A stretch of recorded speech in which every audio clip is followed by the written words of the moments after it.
महाराणा सांगा के नाम से ही उन्होंने कभी नहीं सोचा होगा कि राज्यसभा का इस तरह का दुरुपयोग होगा। नारायण सिंह जी, महाराज साहब बिंडर, राव साहब शाहपुरा, राम राज्य मिशन से जुड़े हुए आप सभी पदाधिकारी, सदस्यगण, सम्मानित मंच और माननीय अतिथिगण, राम राज्य मिशन ने ये अधिवेशन रखा है और मुझे यहाँ बुलाने के लिए आप सभी को बहुत बहुत धन्यवाद। अरे भाई महाराणा साहब की शक्ल देख रहे थे, थोड़ा सा साइड इस झलक के लिए तो लोग बैठे इतनी देर। राम राज्य की बात हो रही है और आम तौर से जब हम किसी से भी राम राज्य के बारे में बात करें तो लोगों की ये समझ है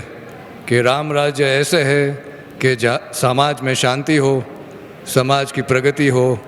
समाज के हर वर्ग की सुनवाई हो,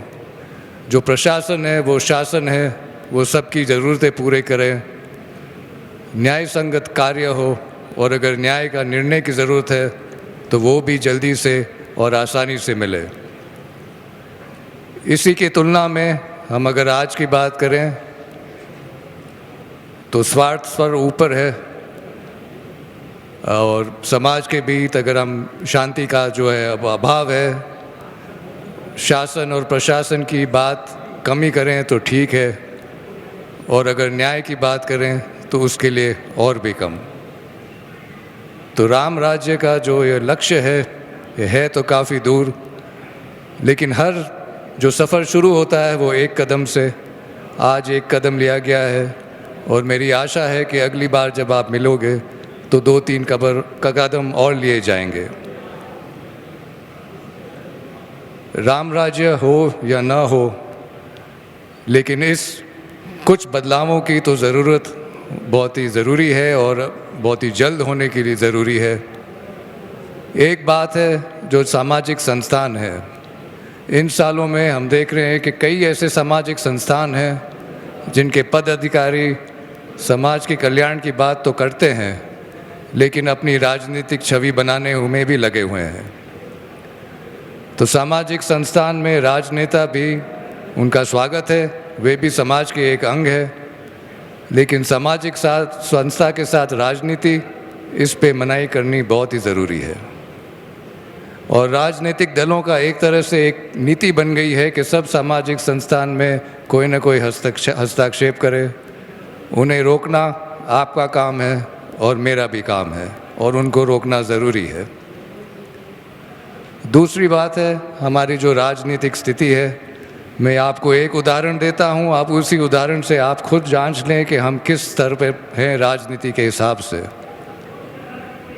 कुछ ही हफ्ते पहले महाराणा सांगा के बारे में राज्यसभा सांसद ने एक बहुत ही हल्के वाक्य कहे हैं, वे वैसे भी गलत हैं और राज्यसभा में ये बात उठी है तो ये और भी गलत है। और यह एक तरह के संयोग की बात है कि शताब्दियों पहले महाराणा सांगा ने सबके साथ होकर भारत के भविष्य के लिए संघर्ष लिया और आज भी महाराणा सांगा के नाम से ही बदलाव के लिए और भारत के सुधार के लिए ध्यान आकर्षित किया जा रहा है। आप आधुनिक भारत का इतिहास देखें, 1947 के बाद में जब ये सोचा गया था कि हम राज्यसभा गठित करेंगे तो राज्यसभा उन लोगों के लिए था जो अनुभवी थे, जो रात दिन जो राजनीति से परे थे, जो शासन प्रशासन में संतुलन बनाए रखना जानते थे। इन तरह के व्यक्तियों के लिए राज्यसभा सुरक्षित रहा गया और आज हम देखते हैं कि जो भारत देश का सबसे ऊंच सदन है, उस सदन में जो हमारे उच्च स्तर के जो शासक हैं उनके लिए ऐसे हल्के शब्द प्रयोग किए गए। तो राज्यसभा किस विचार से सोचा गया है और हम किस स्तर पर उसे निम्न स्तर पर ले आए हैं, यह इसी बात से स्पष्ट है। एक दूसरी बात यह भी है जो सदस्यता की बात है कि राज्यसभा में कई लोग जो हैं अलग राज्य से चुन के आते हैं और मेरे ख्याल से जिन्होंने राज्यसभा के गठन के बारे में बात आगे रखी थी उन्होंने कभी नहीं सोचा होगा कि राज्यसभा का इस तरह का दुरुपयोग होगा और इनका सुधार सब राजनीतिक दल को साथ मिल के करना होगा और तभी हमारा भविष्य में सुधार किया जा पाएगा। अंत में मैं एक और बात कहना चाहता हूँ कि महाराणा सांगा के ही विषय में कि अनेक राज्यसभा के सदस्य, लोकसभा के सदस्य मीडिया के द्वारा अपने विचार तो व्यक्त कर किए हैं, लेकिन एक भी राजनीतिक दल ने नहीं कहा कि हम एक दल की हैसियत से राज्यसभा में क्या कदम उठाएंगे। यह सोचने की बात है। आप सबको बहुत बहुत धन्यवाद और मैं एकलिंगनाथ से प्रार्थना करता हूं कि हम सबको सद्बुद्धि बख्शे। बहुत बहुत धन्यवाद।